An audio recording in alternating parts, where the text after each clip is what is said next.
তাকে তার এই বিতর্কিত রায়ের পরে যে রায়টা সে আবার রিপিট করছে, আমি ওপেন করে রায় দিল একটা, রিটায়ার্ড করার পর 16 মাস পরে রায় দিল আরেকটা। It's a fraud on the judiciary, fraud on the constitution, যেটা কখনো চিন্তা করে জানি। এটা গান আছে না, বিচারের প্রতি তোমার বিচার করবে জনতা বা করবে হবে নাকি? দেখেন বিচারপতিরা যে তারা পক্ষপাত দুষ্ট হলে কী হয়, আজকে খায়রুল হকের এই করুণ অবস্থায় গ্রেপ্তার, এটাই প্রমাণ করে। মৃত্যুর পরে বিচার হয়, সৃষ্টিকর্তা বিচার করবে। জীবিত কারে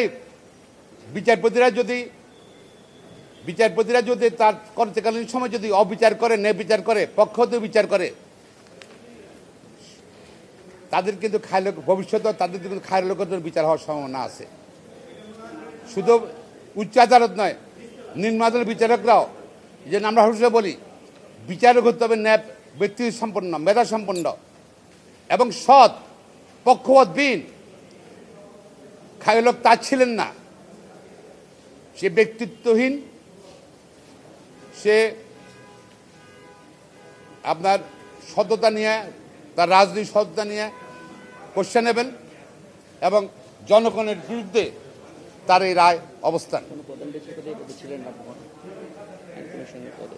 এবং দেখেন তার দেশের প্রধান বিচারপতি, বাংলাদেশে কখনোই কোনো আইন কমিশন হলো নিচে, এটা এখানে প্রধান বিচারপতির নিচের কিন্তু পোস্ট।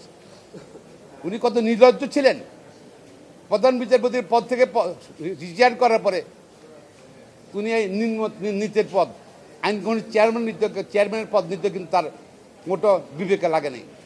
কারণ তার ছিল কোন নামে আওয়ামী লীগ সরকারের সঙ্গে থাকা, তার উদ্দেশ্য ছিল।